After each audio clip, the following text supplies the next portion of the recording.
is a nice girl, attractive, and she's a first-class machine operator in the factory which employs her. She's an intelligent worker. She's practical. She works in a factory where conditions are good and where great care is given by management to providing good working conditions. But suppose she started work dressed in her street clothes instead of sensible working attire. Her job is to operate this machine. It's a good machine, ingeniously designed to do excellent work. But any machine is a moving mechanism, and a moving mechanism could be dangerous. That's why guards like this are provided. You simply must not operate a machine with the guards removed. Judy keeps her eye on danger signals like this loose belt. She knows her machine and is alert for any suggestion of incorrect operation. And she wouldn't dream of doing this. When there's something wrong, she reports it to the foreman in charge. But dressed this way, Judy would be a menace to her own safety. Apart from this, she would soon become tired out. Because those shoes are not designed for work or protection, it isn't long before fatigue sets in, and there are hours of standing to come before the day is over.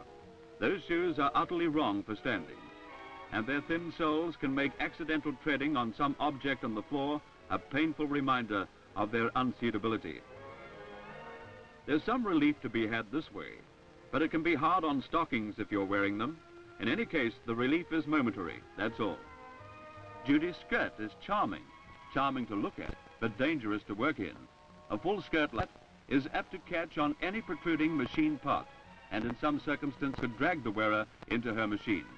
Those wide pockets are dangerous too, they catch so easily. In the course of her work, Judy has to bend, reach for high objects, and do all kinds of things which mean strain on pretty clothes, especially tight ones. That's expensive because they wear out quickly. Her hair is most attractive, but it is a very real danger because it could catch in a machine's moving parts. It could also be drawn towards the machine by static electricity, resulting in scalping or lifetime disfigurement. Here's danger also. Large rings, bangles, and the like have caused serious accidents to their wearers because they've caught in machines. Her earrings menace her safety as well. Though they would probably pull off, this could be painful and also cause a sudden movement which would add to the risk of accident.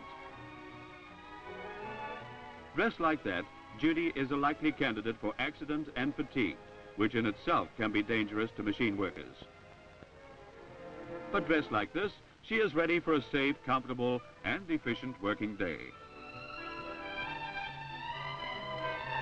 Her cap covers her hair completely.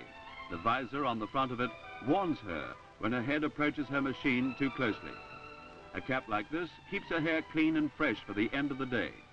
It's much safer than a net or scarf because both these will let the hair stray out. Wear a cap, you won't be scalped. Now look how she is dressed. The sensible wrap-round overall has short sleeves. There are no big pockets to catch in machinery. Sometimes she wears slacks, which are ideal for safety. Women at work should avoid high-heeled shoes. Apart from 8 hours on the job, those feet may have to stand in buses and at home for other hours. This is what happens. For every 3/4 inch of height in your heels, your spine is thrown forward 2 inches out of its natural line.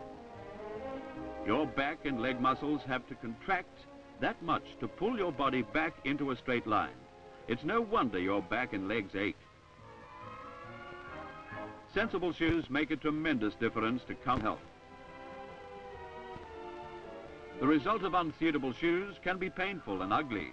Bunions, corns, calluses, fallen arches, and ingrown toenails are the penalties for wearing the wrong shoes.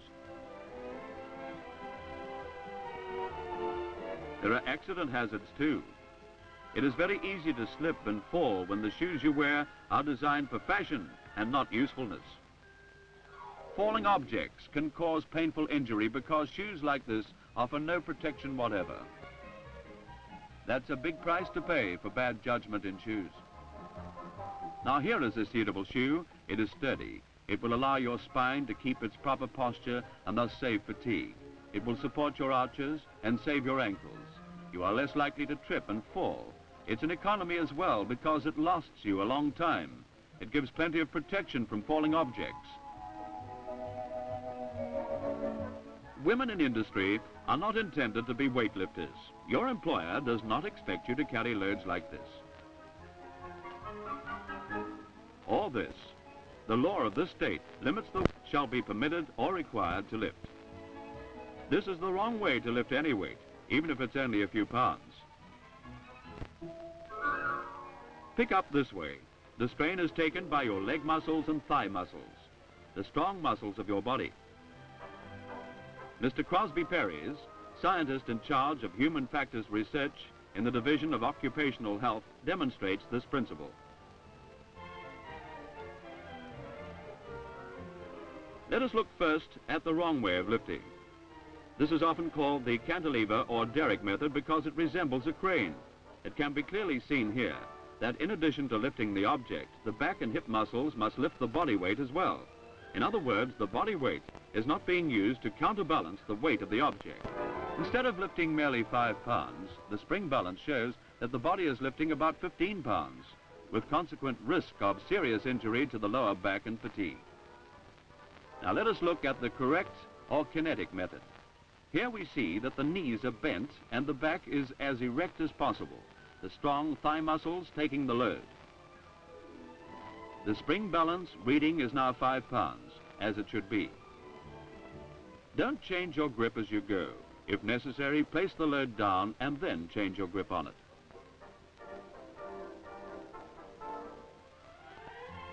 Carrying a load under one arm and using one hip to help is bad.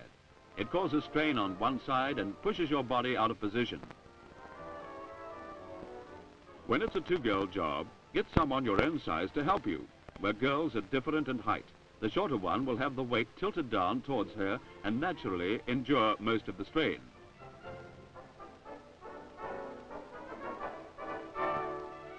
If your job calls for eye protection, make sure you use the equipment provided. This girl is wearing spectacle-type eye protection. Your eyes are precious. Take no risks with them. Hands are important. A job like this requires gloves. Wear them.